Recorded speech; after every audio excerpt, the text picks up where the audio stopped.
The cognitive dissonance trap, why your brain forces you to self-sabotage success. You know that moment you're inches from finishing and somehow you derail? Last-minute urgent chores, busy but stuck, then the guilt spiral hits hard. That's not laziness, it's your brain relieving tension fast. The hidden conflict. I'm a high achiever versus I'm avoiding this. Today, I'll show you how to rewire that conflict without burnout or shame. There's a secret rule you adopted that makes rest feel like failure. We'll expose it. Here's the plan. Diagnose the trap, why the hard worker identity backfires, a 3-step rewire, and a daily system. Stay for a 60-second check you'll use today. Why you self-sabotage when you're close to winning. Let's start by redefining self-sabotage. It's not a character flaw, it's dissonance relief. When your identity says, I'm the person who delivers, but your situation triggers fear, uncertainty, or fatigue, your brain experiences cognitive dissonance, psychological discomfort. Its job isn't to make you successful, it's to reduce discomfort quickly. That's the key most people miss. So what does fast relief look like? Urgent distractions, suddenly answering messages that could wait. Invented crises, reorganizing your desk before the final draft. Perfectionist delays, I need one more round of research. Each gives an instant hit of relief. You feel safer, more in control. The problem? Relief gets rewarded, not results. Your brain learns when tension rises, avoidance works. This is why the pattern feels automatic. You're not choosing failure, you're choosing relief. The short-term payoff is powerful. Even a tiny reduction in tension is reinforcing, and your brain loves predictability. If it can offload dissonance now, it will, even if it costs you outcomes later. That's why you can know exactly what to do and still not start. Here's where most productivity advice fails. It tries to overpower dissonance with willpower or shame. Both spike tension. When the discomfort goes up, your brain hunts a faster exit. You double down on control, more rules, more planning, more pressure. Ironically, that increases avoidance. The loop tightens. Let me show you the loop in real life. You're close to shipping a presentation. Trigger, ambiguity on the last slide, no perfect phrasing. Dissonance spikes, I must excel versus I might get judged. Your brain seeks relief. Fast options appear, check email, tweak fonts, watch a tutorial, convince yourself you need stakeholder input. Each action lowers discomfort a notch. For a minute, you feel better.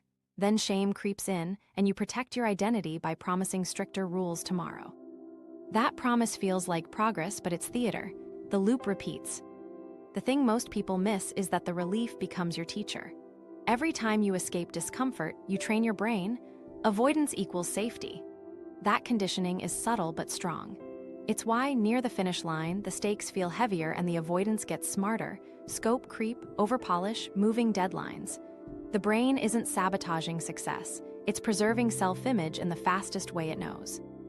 Now you might be thinking, so I should just power through? Actually, let me back up and explain this better. Forcing action in a high-dissonance state often backfires.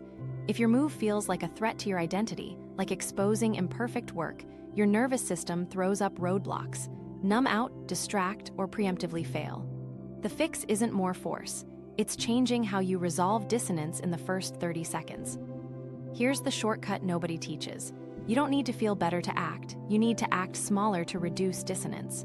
When the step is tiny, specific, and finishable, it lowers the threat enough that your brain doesn't need to grab relief through avoidance. That's why micro-wins are so effective. They flip the script. The relief comes from progress, not escape. And that teaches a different lesson. When tension rises, action works. A quick micro story. Last week, a client kept blowing deadlines in the last 24 hours. We mapped her loop and found the exact spike. Attaching slides to the email felt like public judgment. Her fast relief was final checks that added no value. We swapped it for a 2-minute proof of progress. Paste the email subject, attach the draft, save as a scheduled send for tomorrow morning. Discomfort dropped immediately because the scariest step became a tiny, reversible move. After 3 reps, the urge to overpolish eased because her brain learned a new exit. Ship a small version. Common tells you can spot today. Urgent, low-impact tasks that appear when stakes rise. Endless prep that never converts to output. Perfecting inputs instead of producing checkable units. Moving goalposts as the deadline nears. Each is a relief valve. Seeing it kills half its power. If you remember nothing else, remember this. Self-sabotage is a relief strategy, not a moral failure. That reframe matters. Shame amplifies dissonance. Clarity reduces it. When you know your brain's goal is to end discomfort fast, you can offer it a better path, microactions that deliver relief through progress. This leverages the core of dissonance theory. Align behavior with valued beliefs to reduce tension without resorting to justification. The reason this works is simple. Dissonance reduces when beliefs and behaviors realign. You can try to change beliefs first, tell yourself you're confident, or you can change behavior in ways so small they're hard to resist. Those behaviors create evidence. Evidence shifts self-perception, and identity follows repeated evidence faster than it follows intentions. Now here's where most people mess up. They wait for confidence, they pick steps that are too big, or they choose invisible wins, work that doesn't produce a finished unit. Invisible wins don't teach your brain anything because there's nothing concrete to point to. You need a clear, observable finish line your mind can count as done. That's how you train relief to come from completion. Once you see the loop, everything else clicks. To change outcomes, you change how you resolve dissonance. We'll go deeper into cognitive dissonance next, then map the 4-stage loop and the 3 sabotage strategies that keep you stuck. After that, I'll give you a simple, minimum viable effort you can try today to feel the shift within a minute. Cognitive Dissonance 101. Simple, useful, no jargon. Before we go further, you need the simplest possible definition. Cognitive dissonance is the mental tension you feel when your beliefs, your self-image, and your actions don't match. That mismatch creates pressure your brain wants to resolve fast. Not in an hour. Now. And it will take the fastest exit available, even if that exit costs you progress. There are only 3 ways your brain reduces that tension. First, change the belief. Maybe I'm not a person who must crush every task. Second, change the behavior. I'll do the task that aligns with my standards. Third, justify. This wasn't the right time anyway. I'm doing research. That third one wins most of the time because it's fast and requires no action. You keep the self-image without doing the uncomfortable thing. Let me make this practical. You've got conflicting cognitions. I'm a responsible professional versus I'm dodging that proposal. That conflict creates discomfort. Your brain looks for relief. Option A, start the proposal. Option B, explain it away. Inbox 0 matters, clean desk, clear mind. Option B lowers the tension immediately. No risk, no exposure. The relief teaches your brain that justification works better than action. Now here's where most people mess up without realizing it. They think justification is neutral. It's not. It actively preserves the identity without producing the outcome. Each justification cements a mental habit. When I feel this tension, I talk my way out. Do it enough times and the talk tracks are automatic. You don't even notice you're doing it. Let me show you common microversions so you can catch them in the wild. Inbox 0 obsession. If I clear messages, I'm responsible. But your real deliverable sits untouched. I'll start fresh Monday. That's justification dressed up as planning. Busy work pride, spending an hour color-coding a plan instead of producing a single finished unit. Each of these restores your self-image, I'm on it, without moving the needle. That's why the pattern is sticky. The reason this works so well is your brain prioritizes internal consistency over external success in the moment. Feeling aligned with I'm competent beats doing the risky thing that might reveal flaws. So you get a hit of relief now and a hit of regret later. That trade keeps repeating because the immediate reward is stronger than the distant payoff. Okay, so how do you use this knowledge to your advantage? You flip the resolution method. Instead of justifying, you change the behavior in the smallest possible way. The second you feel the tension spike, ask, what's one action that aligns my behavior with my belief without requiring courage I don't have right now? That's your minimum viable effort, 2 to 5 minutes. Small, specific, finishable. Example you can try today. Task, draft a proposal feels heavy. Belief, I deliver quality. Dissonance spikes. Typical justification, I need more research.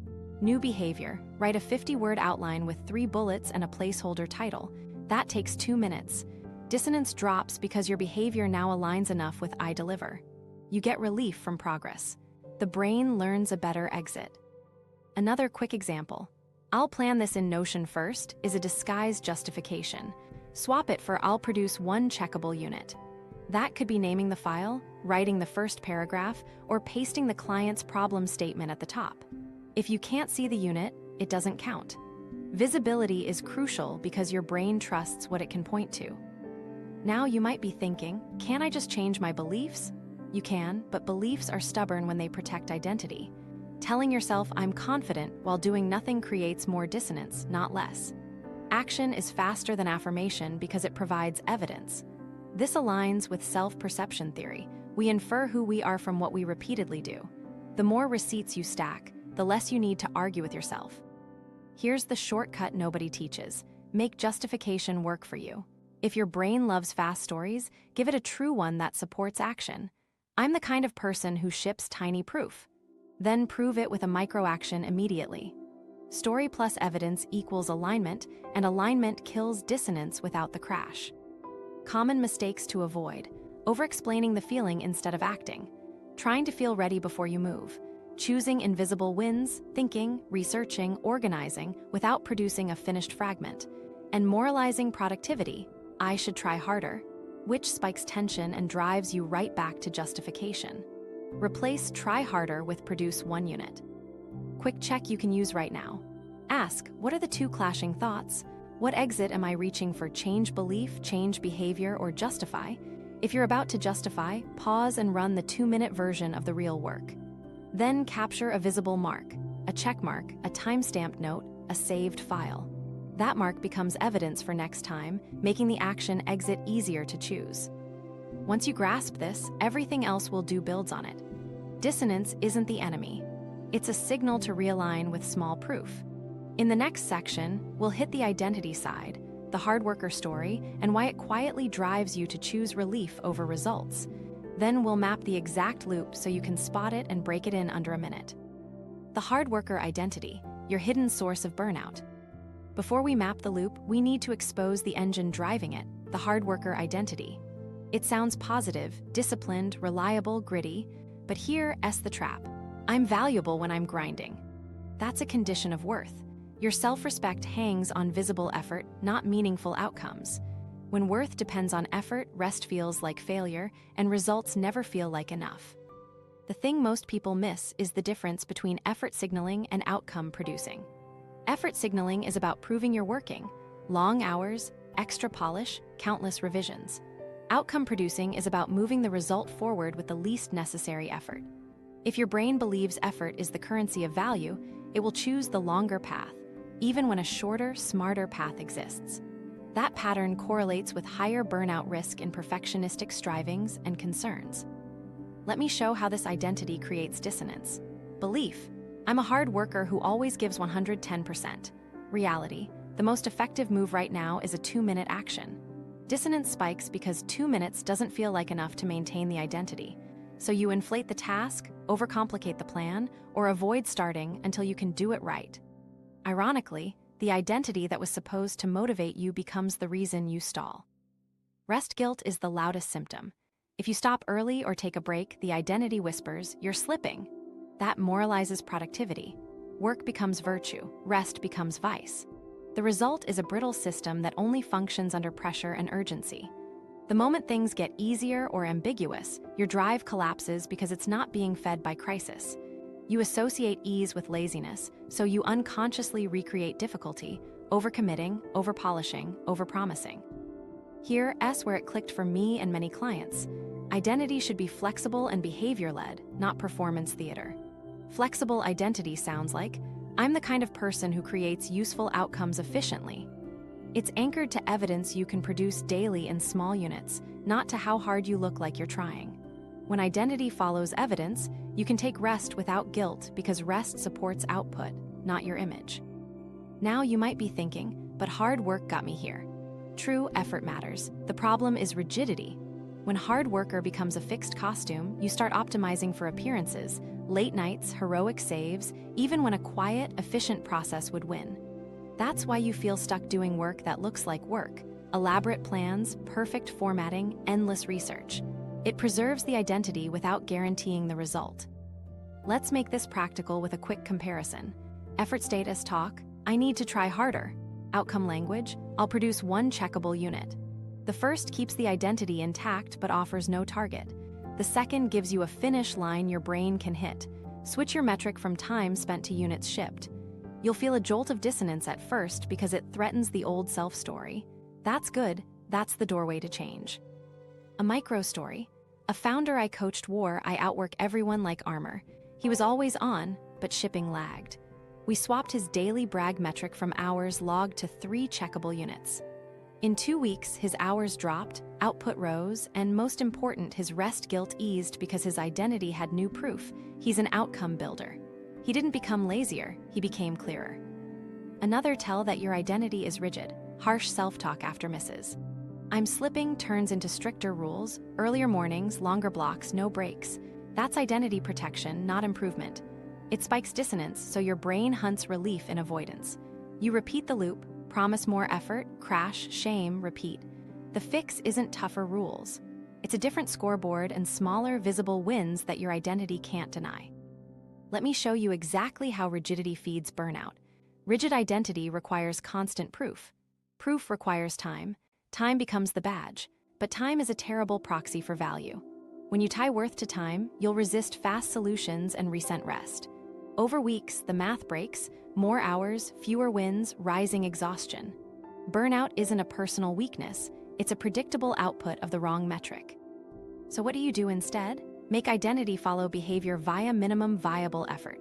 Your new story is, I produce useful, checkable progress in small, reliable units. Then prove it daily with 2 to 5 minutes at the front of each block. Visible evidence reshapes self-perception. With repetition, the brain updates. Relief lives in progress, not in performance theater. Rest becomes fuel because it supports the next proof. If you remember nothing else from this section, remember this.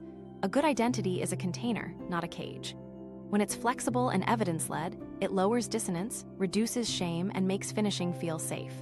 When it's rigid and effort-led, it inflates dissonance, rewards appearances, and drives you toward burnout. Next, we'll map the 4-stage dissonance cycle so you can see exactly where your hard worker story hijacks your day and how to break it in under a minute. The 4-stage dissonance cycle, map the loop. Let's map the loop so you can spot it in real time. 4 stages, and yes, they fire fast. Once you can label them, you'll cut their power in half and choose a different exit. Stage 1 is the trigger. It's usually some mix of uncertainty, stakes, or ambiguity. The task isn't fully defined, the scope got bigger, or there's visible judgment on the other end. Think, unclear brief, missing data, conflicting feedback, or a fuzzy done.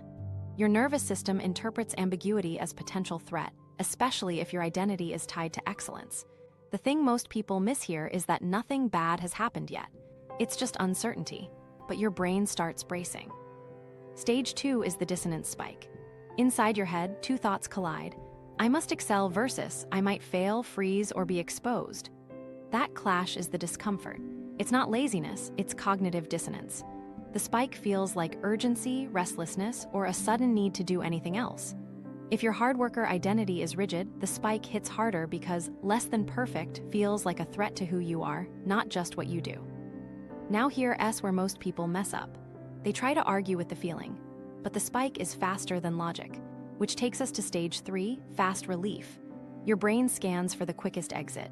3 favorites show up: distraction, perfectionism, and overplanning. Distraction can look productive, inbox, calendars, settings. Perfectionism masquerades as quality, one more pass, and overplanning feels smart. Let me design a better system. All 3 reduce tension now without committing to the exposed action. They're easy because they're safe. Stage 4 is shame plus identity protect. After the relief, time slipped. You didn't move the real work. Shame bubbles up. To protect your self-image, you promise harsher rules, earlier alarm, longer block, 0 breaks, new tool. That promise feels like progress, but it's theater. It raises tomorrow's stakes, which makes triggers bigger, which makes the next spike worse. Each loop tightens the identity trap. More rules, less safety, weaker follow-through. Quick checkpoint summary so it sticks. Stage 1, trigger uncertainty. Stage 2, spike identity clash. Stage 3, fast relief, avoidance in disguise. Stage 4, shame, harder rules to protect image. Repeat. Every pass teaches your brain that avoidance ends discomfort, so it becomes the default. Now let me show you how this plays out on a common task. You need to send a proposal update. Trigger: the client's priorities shifted, your outline isn't right anymore. Spike: I deliver top quality meets, I'm not sure what they want. Fast relief: you open Slack, tidy folders, tweak your Notion dashboard, skim 3 articles for context. 10 minutes later, the pressure drops a notch. Then shame: why do I keep doing this? Identity protect: tonight I'll stay late and nail it. Tomorrow, the trigger returns bigger because now there's time pressure. Same loop, tighter. The game changer nobody talks about is catching the loop at stage 1 or 2, not 4. The earlier you intervene, the less momentum the relief strategy has. 2 practical cues help. First, name the trigger in plain language. Ambiguous ask: that turns a vague threat into a label. Second, quantify the spike. Intensity 6 out of 10. Numbers shrink monsters. Once you label and score, you can choose a different relief, progress, not escape. Before we continue, you need to understand how stage 3 sneaks in. It often wears a responsible mask. I should gather more inputs can be wisdom or avoidance. The tell is whether it creates a checkable unit that moves the outcome. If not, it's relief. Another tell, time dilation. If the action expands to fill the block without producing something you can show, you're in relief, not results. Once you nail that, everything else clicks. To break the loop, you change the relief source inside stage 3. Instead of numbing, distracting, or preemptively failing, you run a minimum viable effort that's so small it doesn't trigger defense, and so concrete it yields instant evidence. 2 to 5 minutes, finishable, visible. That way, stage 2's dissonance gets resolved by alignment, not excuses. Don't do what I did the first time and try to fix stage 4 with harsher rules. That only hardens the identity cage. You want softer identity, clearer units, and earlier intervention. A micro-story: a designer kept improving mock-ups and missing handoff. We mapped his trigger, unclear acceptance criteria. Spike hit 9 out of 10. Fast relief: new typography packs, color audits. We inserted a 2-minute MVE at stage 2. Write 3 acceptance bullets and paste them atop the file. Dissonance dropped. He shipped on time twice. If you remember nothing else here, remember this: loops teach. Every cycle either teaches avoidance or action. Your job is to make action the fastest relief you know. In the next section, we'll name the 3 sabotage strategies inside stage 3 so you can spot them in seconds and swap them for tiny, evidence-producing moves. The big 3 sabotage strategies: numbing, distraction, preemptive failure. Now the 3 moves that quietly run stage 3. Once you can name them on site, you'll cut their power by half and swap them for tiny, evidence-producing actions. First, numbing. Numbing's job is simple: soothe the spike. It doesn't care about the task, it cares about your nervous system. Think scrolling, snacks, streaming, random tidying, micro-errands. Let me just check one thing. You're not choosing laziness, you're choosing relief chemistry, dopamine, novelty, predictability. The reason numbing is sticky is that it's fast and low risk. No exposure, no judgment. The spike drops a notch and your brain logs the lesson: this works. The catch: the aftertaste is heavier.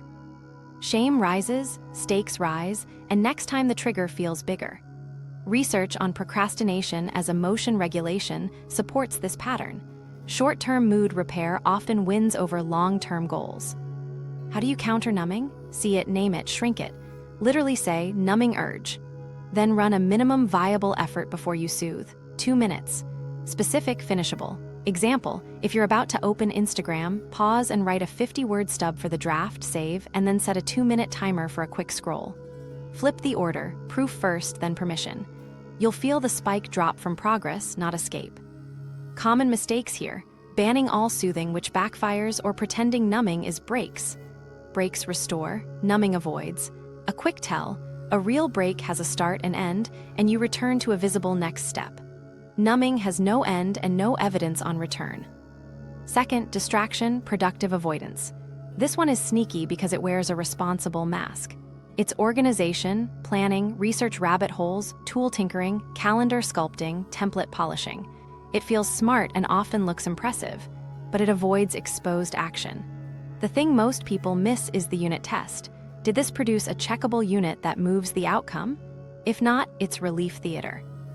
Why distraction dominates? It preserves your hard worker identity. You get to say, I was busy, while avoiding the one step that risks judgment.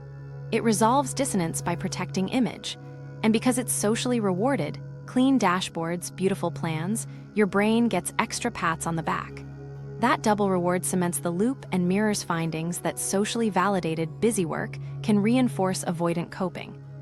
To break distraction, you downgrade planning to support, not substitute. Run this rule: plan until the first unit is defined, then stop planning and produce that unit. 2 minutes max to map, then ship a fragment. Example: instead of reworking the whole roadmap, draft the first 3 bullets you'll send the client. Instead of reorganizing notes, write 1 paragraph you'll paste into the deliverable. If you can't show it, it doesn't count. Quick counter script: this looks like work. Is it producing a unit? If not, pivot to the smallest visible unit and complete it. Then, if you still want to organize, fine, but only after proof. You're retraining the brain to prefer completion over curation. Third, preemptive failure. This is perfectionistic delay, moving deadlines, or quitting early to do it right later. It sounds noble, quality matters, but the function is to avoid the moment of exposure. Preemptive failure also shows up as scope creep, making the job bigger than your available time so you can rationalize a miss. It's protection dressed as standards. Why it reduces tension instantly. As soon as you push the deadline or inflate the scope, the threat of being seen imperfectly drops. You get relief and a righteous story, but you've just taught your brain that safety lives in delay. Next time, the spike arrives earlier. The counter is shrink to ship. You reduce the scope until it fits the time you actually have, then you ship a smaller version today and schedule a follow-up fix. Use the 2-version rule: version A now, version B next week. Example: instead of perfecting the deck, ship 3 core slides and schedule a polish session. You get exposure in a controlled way, which updates identity. You're someone who delivers usable value fast.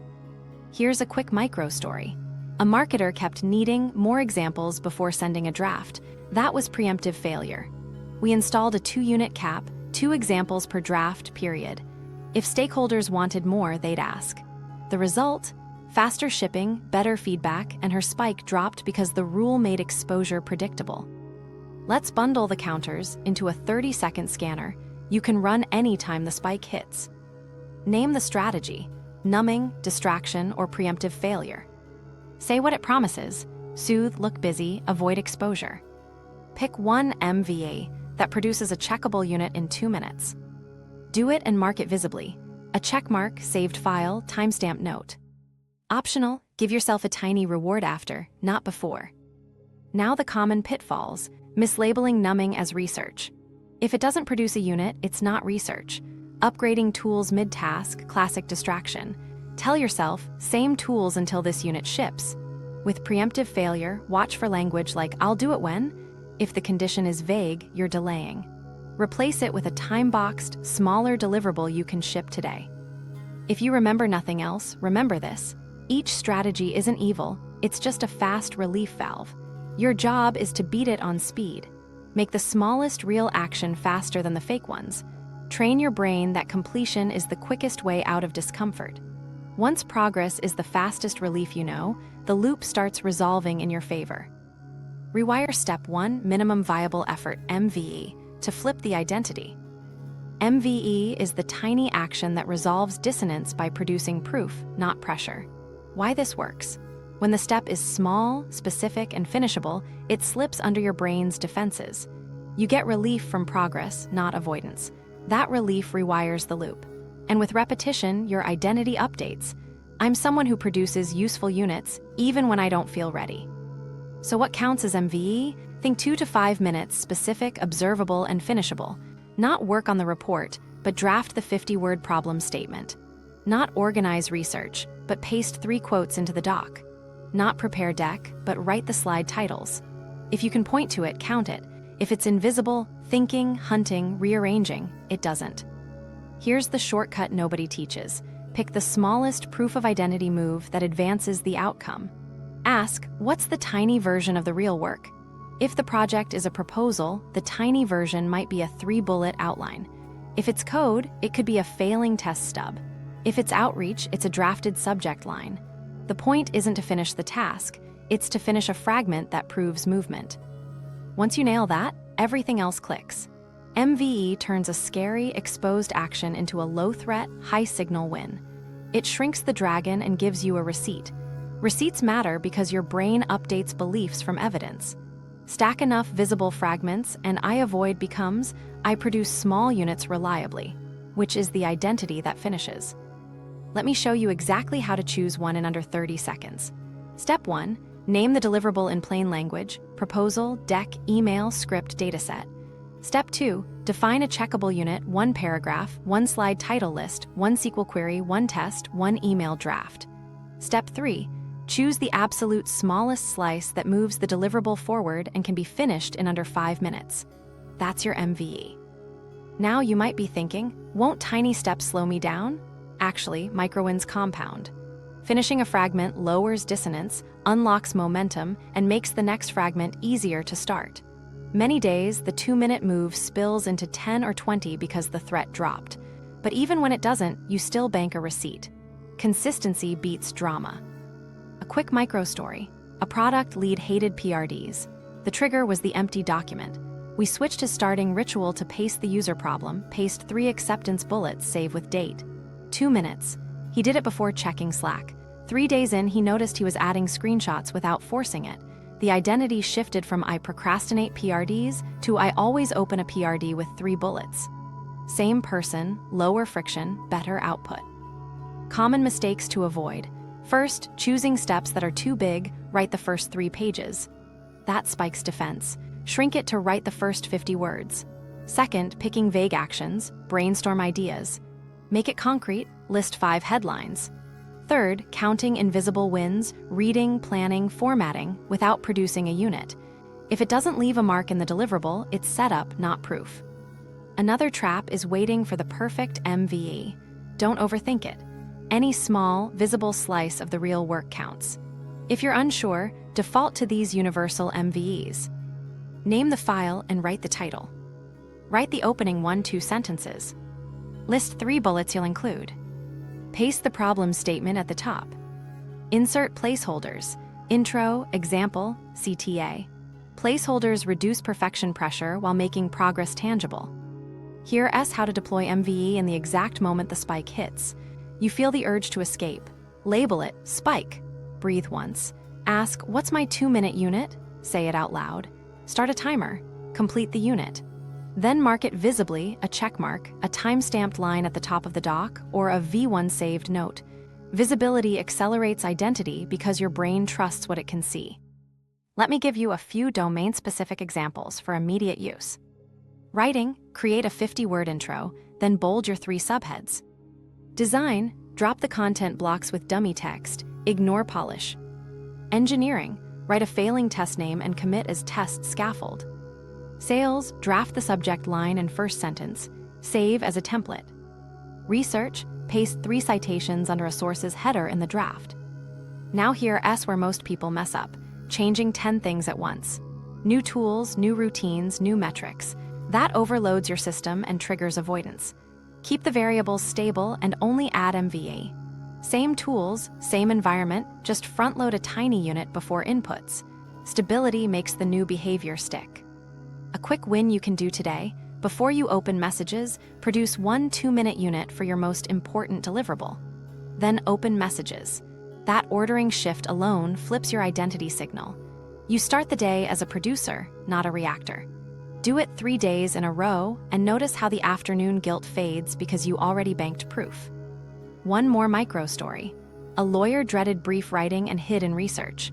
We set a rule: every work block starts with paste the case name, write the thesis sentence, save. 2 minutes.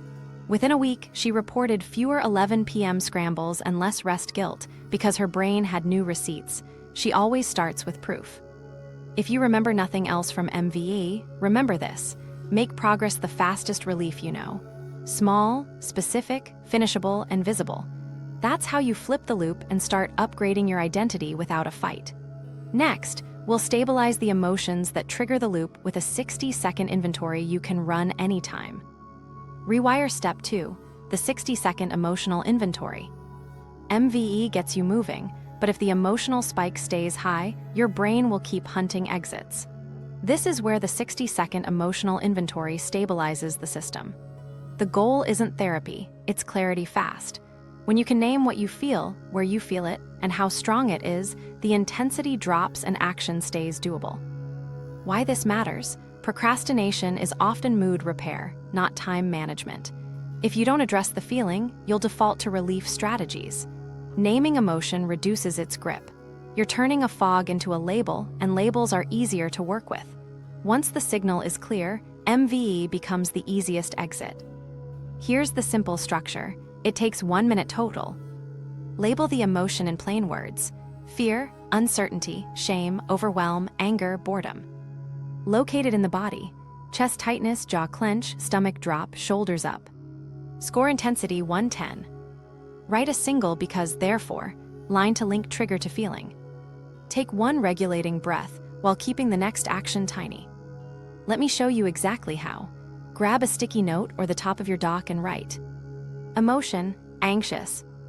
Body, chest tight, buzzing hands. Score 710. Because therefore, because the client is unclear, therefore I'm afraid I'll look unprepared. Breath, in 4, hold 2, out 6 once. That's it, no journaling spiral. No analyzing your childhood. You're reducing noise so behavior can lead belief again. The reason this works: emotions are data, not commands. When you move them from background to foreground, they stop driving the bus. Now here's where most people mess up. They overanalyze. They hunt the perfect label. They turn 1 minute into 20 and call it processing. That's another avoidance strategy. Keep it mechanical.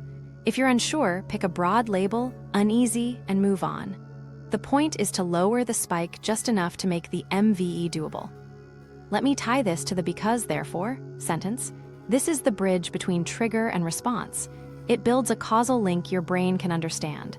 Because the scope changed, therefore I fear rework. Because this is public, therefore I fear judgment.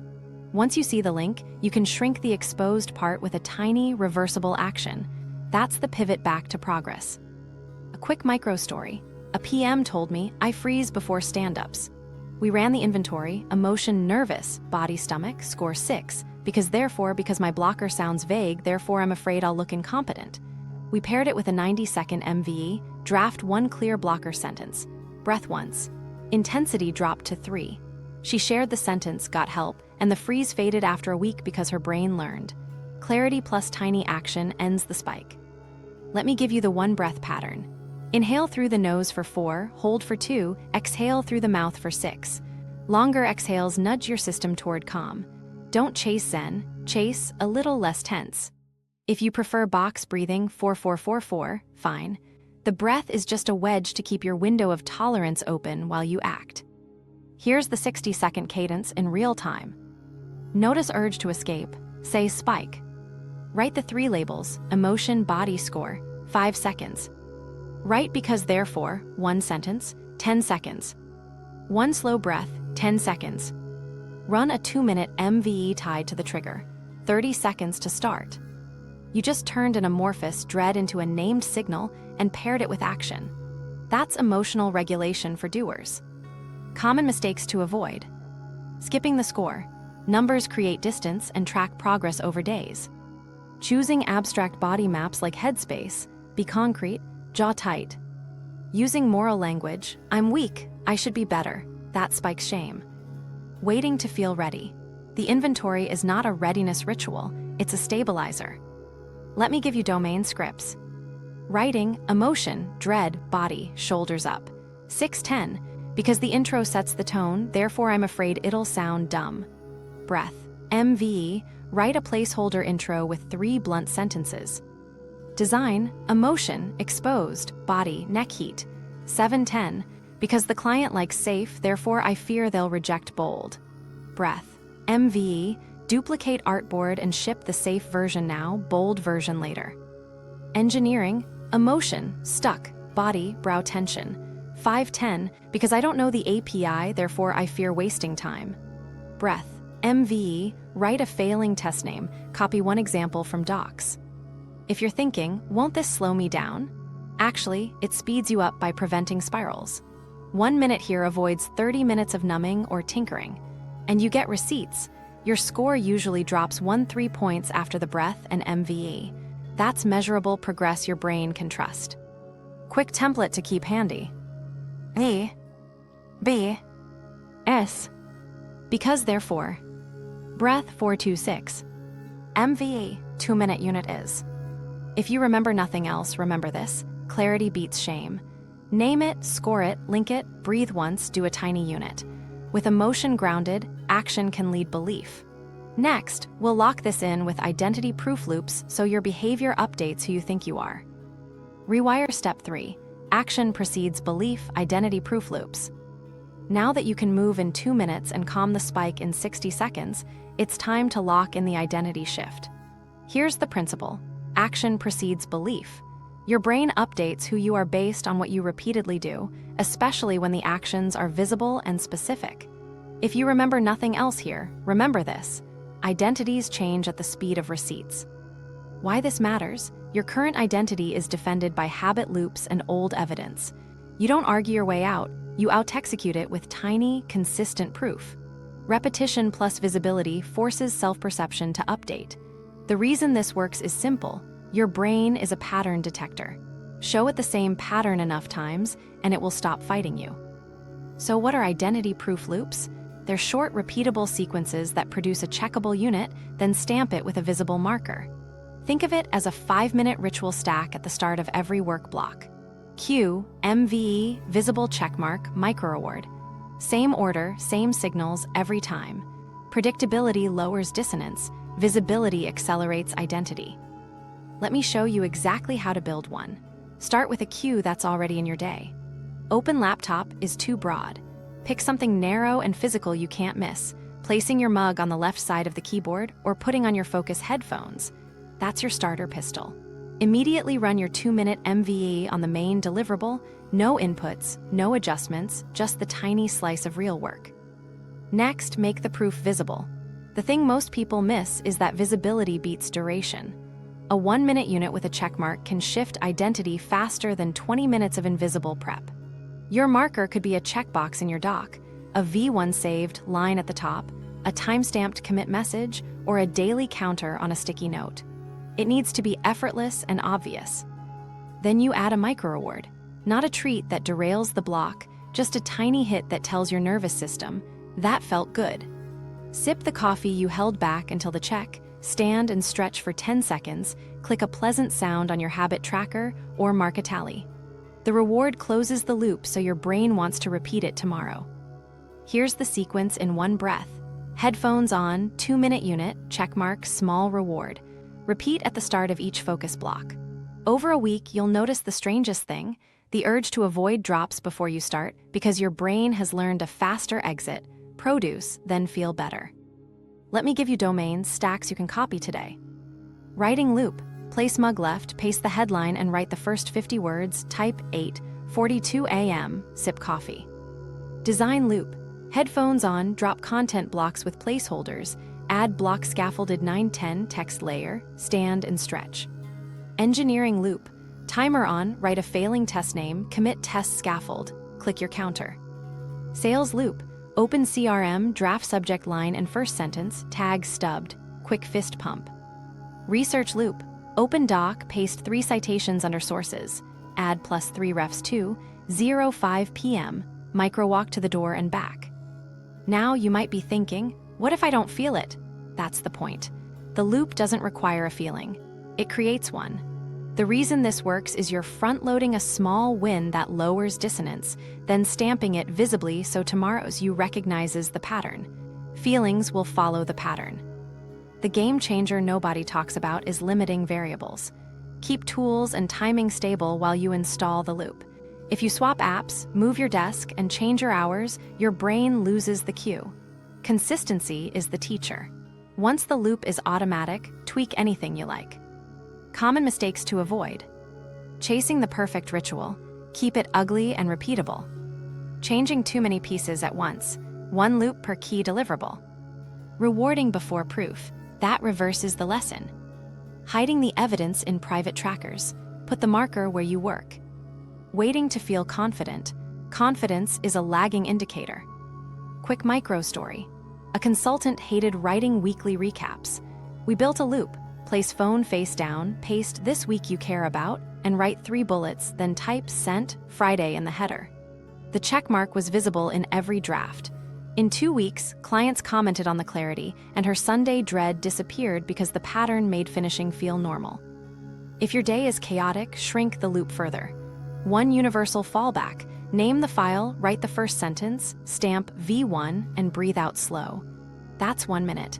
Even on messy days, you'll bank identity proof instead of identity debt. Let me give you a fast way to measure progress without obsessing. Keep an evidence ledger section at the top of your main doc: date, checkmark, time. That's it.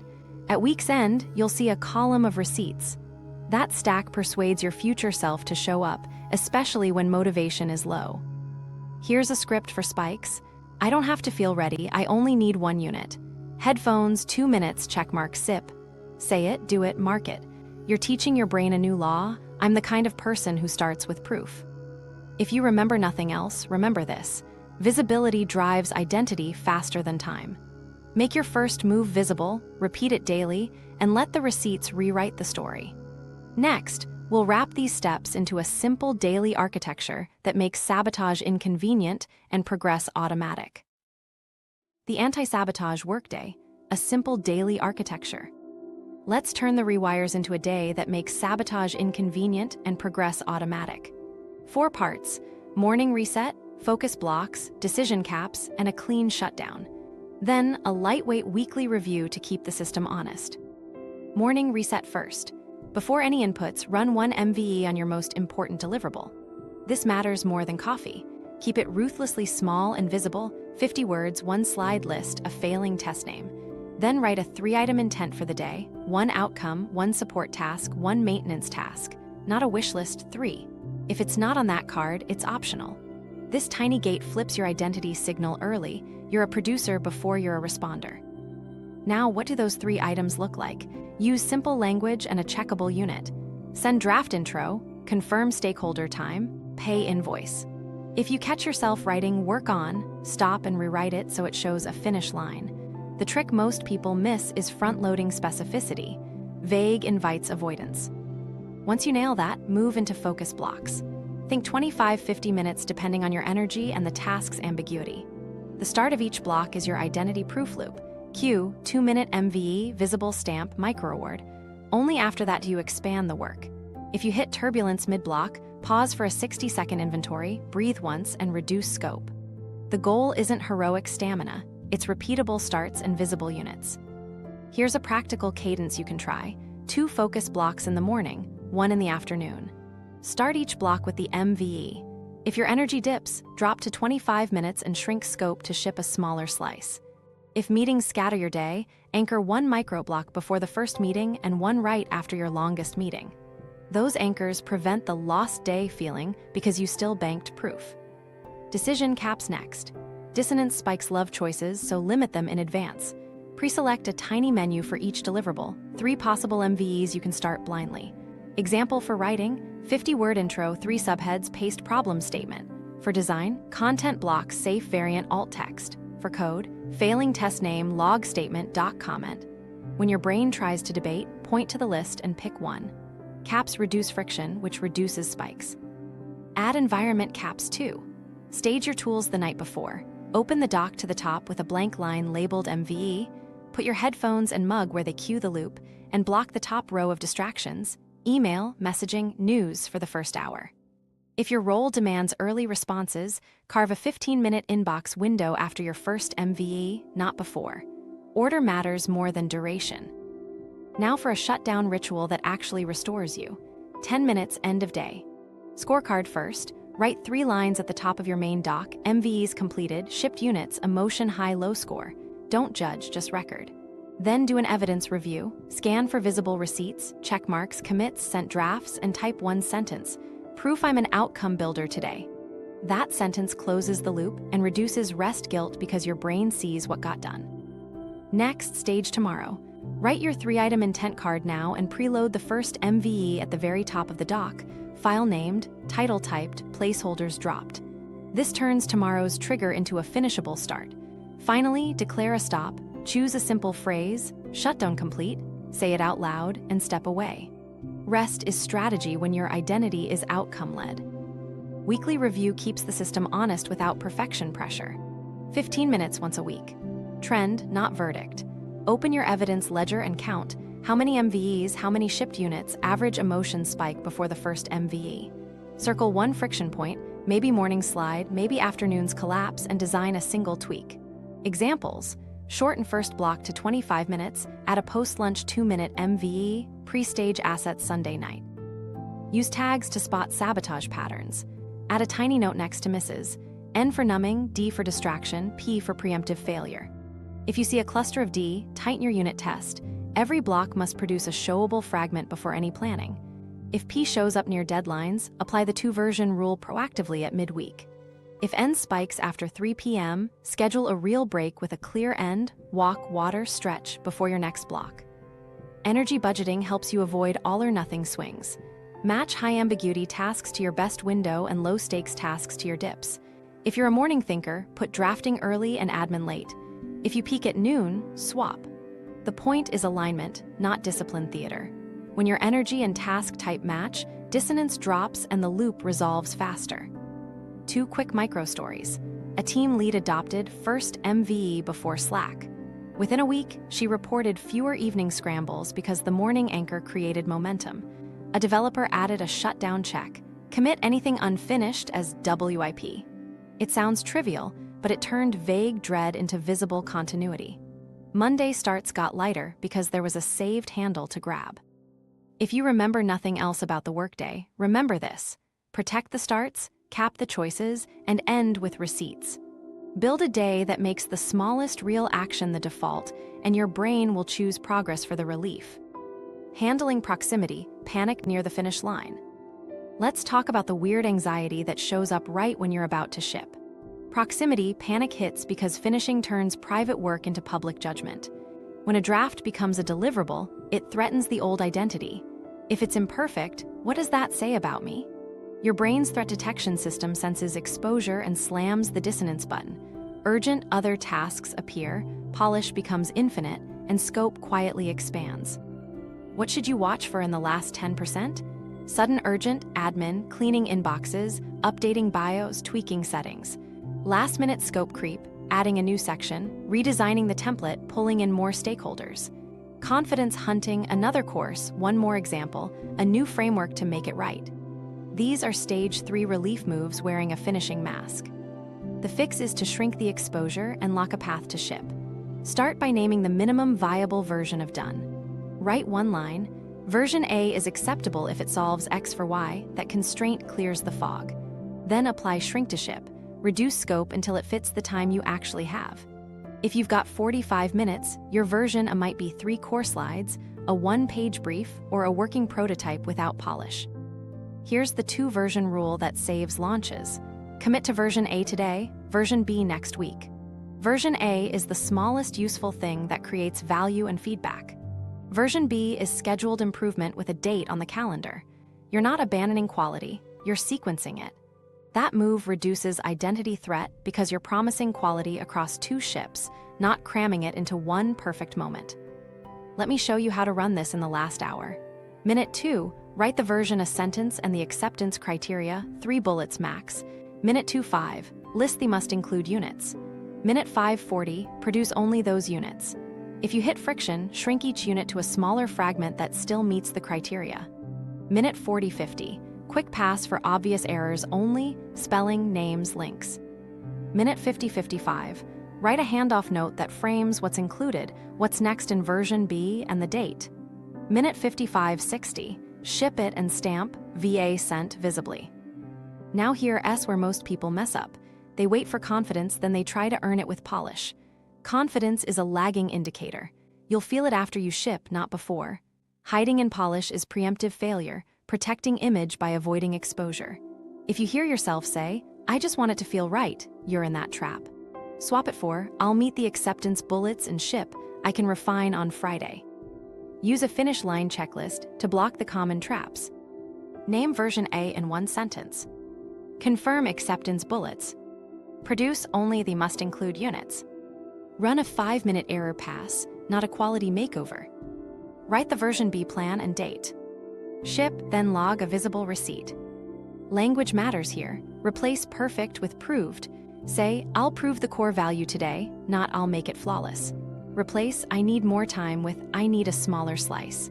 Replace I'll add one more example with I'll ship to and ask if they want more. These phrases keep you aligned with outcomes rather than effort theater. A quick micro story. A team was days late on a landing page because every review added just one improvement. We implemented the 2-version rule. Version A shipped with the headline, core benefit, and 1 CTA. Version B added testimonials and animations a week later. Conversions rose on day 1, and the team's proximity panic dropped on future launches because they had a repeatable exit. If your panic spikes in the last mile, run a 60-second inventory right at the handoff step. Label the emotion, score it, right, because this becomes public, therefore I'm afraid they'll see flaws. 1 breath. Then shrink the exposure. Send to one stakeholder first or ship internally with a specific ask. Controlled exposure still counts. It updates identity without flooding your nervous system. Here's a tight script for ship day. Done means meets criteria. Version A today, version B Friday. I'll solve X for Y with these 3 units. 5-minute error pass. Send, log receipt. Say it out loud, then follow the sequence. When the urge to add appears, ask, will this new task increase conversion today, or is it polish? If it's polish, park it in version B. Common mistakes to avoid: changing tools at the finish line, introducing new stakeholders, or rewriting goals mid-ship. Those are distraction in disguise. Also, never tie your worth to this moment. Tie it to the process. Clear criteria, small scope, visible ship, scheduled improve. That's the identity of an outcome builder. If you remember nothing else, remember this. Finishing is exposure, so design for exposure in safe, small increments. Shrink scope, ship a smaller version, and schedule the better one. Your brain learns that shipping reduces dissonance faster than hiding, and finishing stops feeling like a cliff, it becomes a step. Friction design. Make the right action easy, the wrong action hard. You've got the loop, the MVEs, and the finish line play. Now we rig the environment so the smallest real action is the path of least resistance.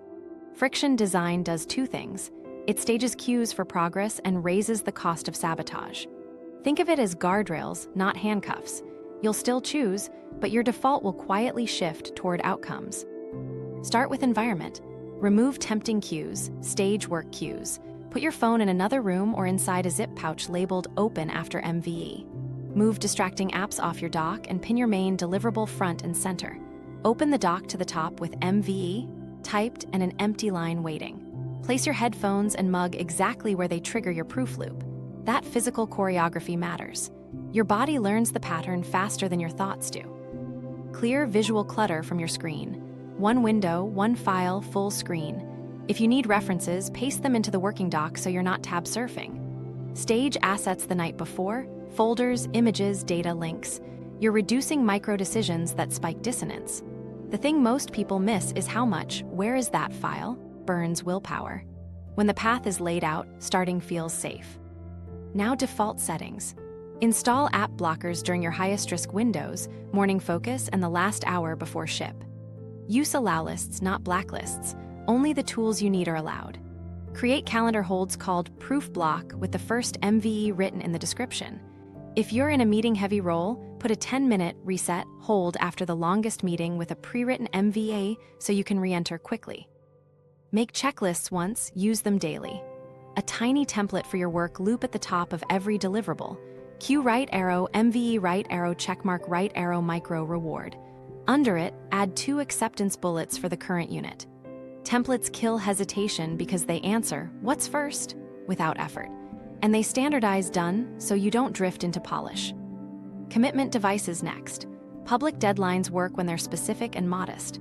Tell a peer, I'll send version A by 4:30 with these 3 bullets.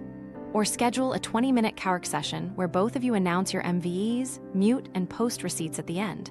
If you work solo, use a visible tracker on your desk, a tiny whiteboard or an index card scored with ticks for each MVE. Seeing marks accumulate makes progress concrete. If your environment is noisy or shared, design a signal. Headphones on equals heads down. A desk card flipped to red means back at 10:30. You're not being dramatic, you're reducing interruptions that trigger spikes. If interruptions are unavoidable, build a re-entry script. Write "next tiny step" at the top of your doc before you answer anyone. When you come back, you've got a handle waiting. Now reward shaping. Tie small, immediate rewards to the MVE, not the whole task. Coffee sip after the checkmark. 2-minute walk after 3 MVEs. A pleasant sound on your counter. And bigger rewards only after shipped units, not just time spent. You're training your brain that completion pays off now, not someday. Make the wrong action hard. Log out of social apps on your work machine. Move streaming apps to a separate device that lives outside your workspace. If news pulls you in, block it during proof blocks and allow a 10-minute window at lunch. Put unhealthy numbing foods out of reach and keep a water bottle at hand. Keep a numbing list on paper.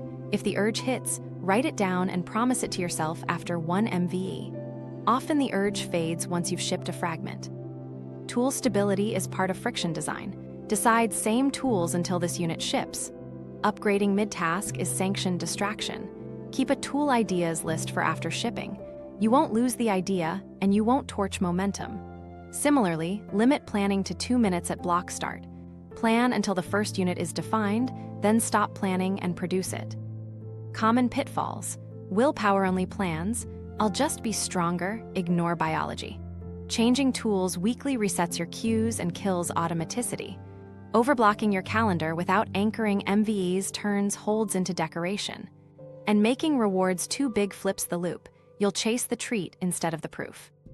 Let me give you a quick friction blueprint you can install in 10 minutes. Stage, open the deliverable, type MVE. And your 2-minute unit, place headphones, set water within reach. Strip, dock-only core apps, hide the dock, full screen the dock, phone in another room. Block, allow list your essential tools for the next 45 minutes. Commit, message one person, version A with X bullets by 10:45. Reward, pre-select a small treat you'll take after the checkmark. Re-entry, write next tiny step, before any interruption. A micro story. A writer kept losing mornings to inbox. We set a literal friction gate. Her email app lived behind a password manager with a random 20-character password she didn't memorize.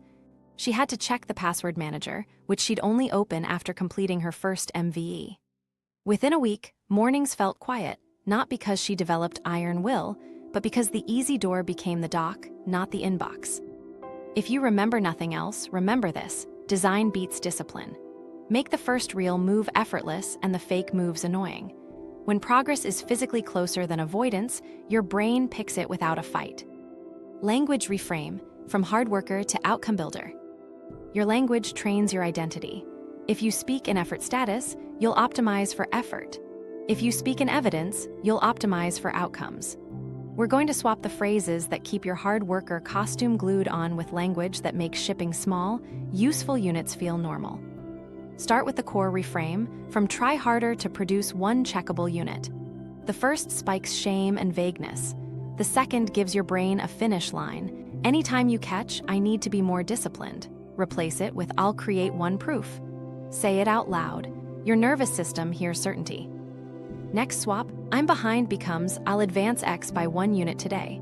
I'll catch up becomes I'll ship version A by 4:30. I need more time becomes I need a smaller slice.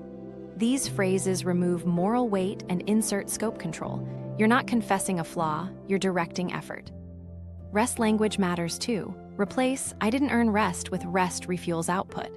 Try this script at shutdown. Proof logged, system reset, rest is strategy.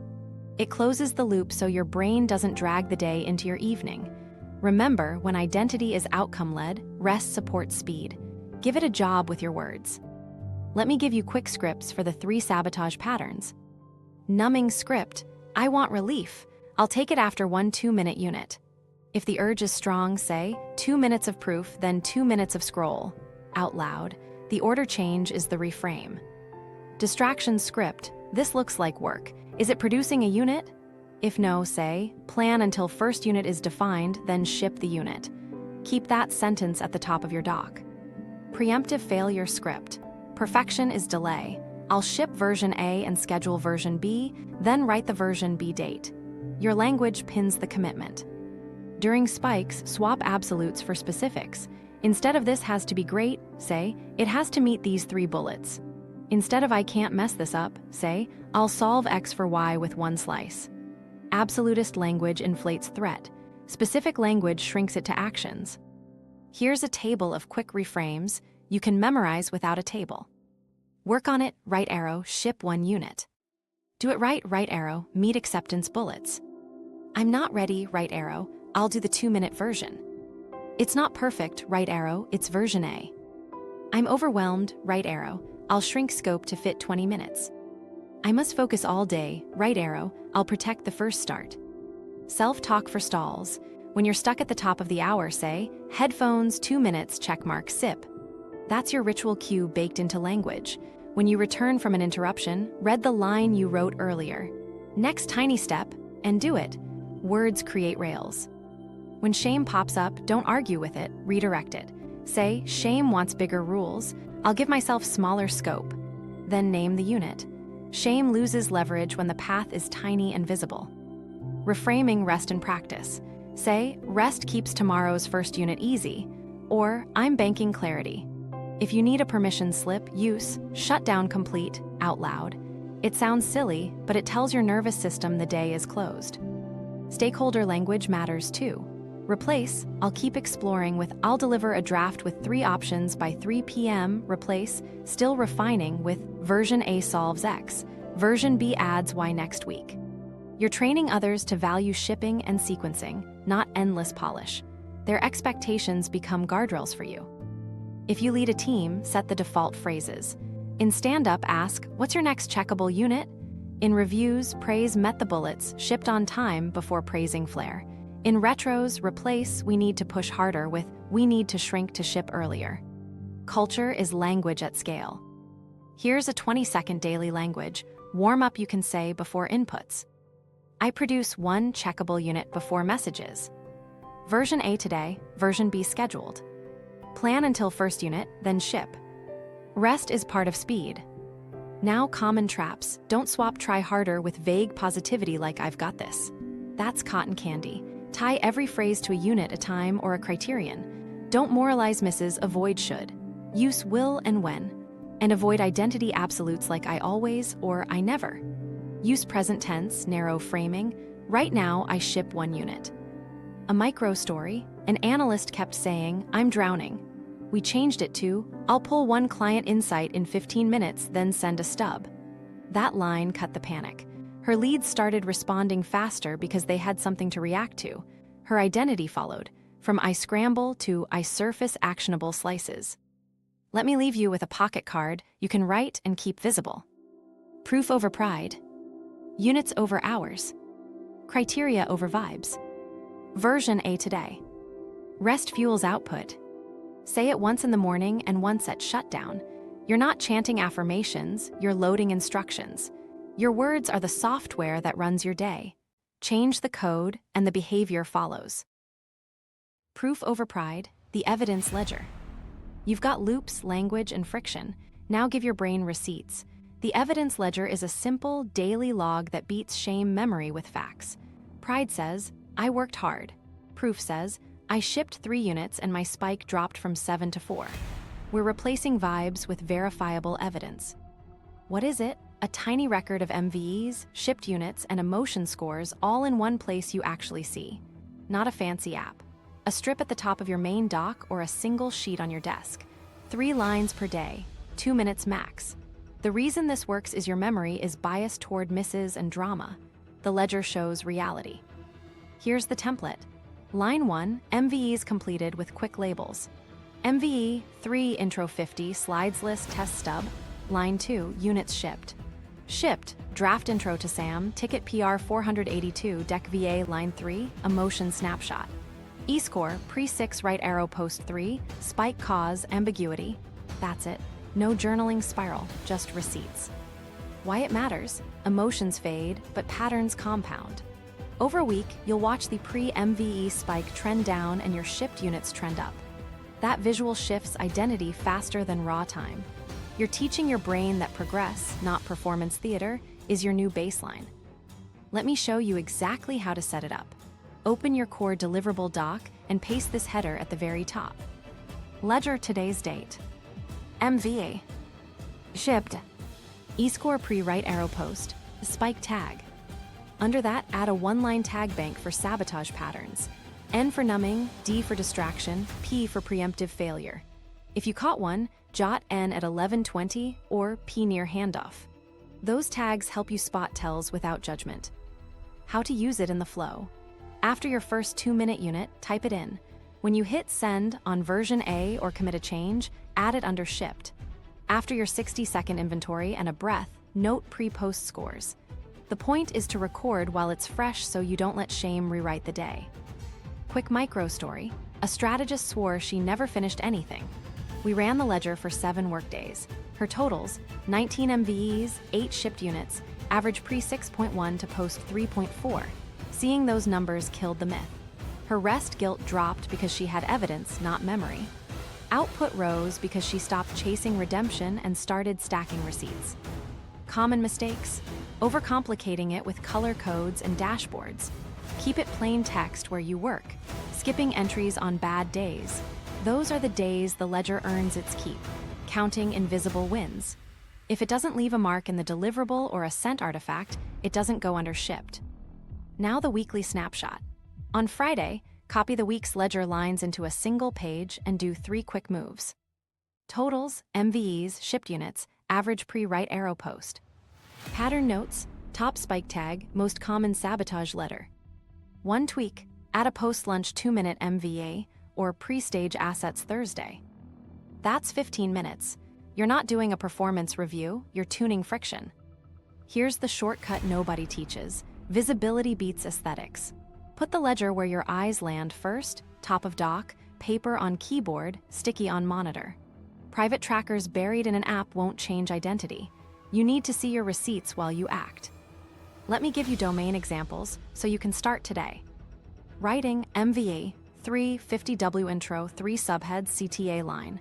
Shipped VA to editor. E, 7 right arrow 4, D at 10:15. Design MVE blocks plus alt text. Shipped safe variant to client. E, 5 right arrow 3, P at 3:40.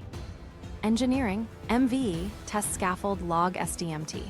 Shipped PR 482. E, 6 right arrow 2, N urge 230 countered.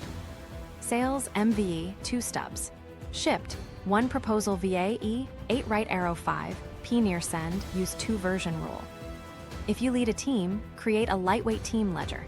1 row per person, 2 fields per day, 1 unit shipped and pre-post score. Share totals weekly. Praise shipped units and visible acceptance criteria over long hours. Culture changes when what's counted changes. What if you miss a day? Don't backfill. Write missed ledger, restart with 1 MVE, then do it. The ledger is not a streak, it's a mirror. The goal is honest feedback, not perfection theater. Pair the ledger with your shutdown ritual. End of day, fill the 3 lines, write 1 sentence. Proof I'm an outcome builder. Then stage tomorrow's first MVE at the top. That combo closes the loop and makes rest feel earned because you can see the receipts. If you remember nothing else, remember this. Your brain argues with stories, not numbers. The evidence ledger gives you numbers. Keep it tiny, keep it visible, and let proof, not pride, carry your identity forward. Sustainable pace, avoiding the all-or-nothing relapse. Let's lock in consistency without burning out. The 85% rule is your anchor. Aim to operate at a solid, sustainable effort most days, not at 100% some days and percent others. Why? All or nothing spikes dissonance. Miss once, and shame pushes you to overcorrect with punishment sprints that break the system. Energy budgeting makes 85% doable. Match task type to energy windows. High ambiguity during your best 90 minutes, routine admin when you dip. If you're unsure, run a 1-week energy scan. Morning, midday, late afternoon, score energy 110. Then place your highest exposure MVA where your average is highest. You'll feel less friction because the timing fits your nervous system. Recovery cycles are part of the plan, not a treat. Short breaks every 2 focus blocks and 1 true off-ramp daily. A shutdown ritual that ends mental loading. Weekly, take a real reset block. No inputs, light walk, low stimulation. The reason this works is simple.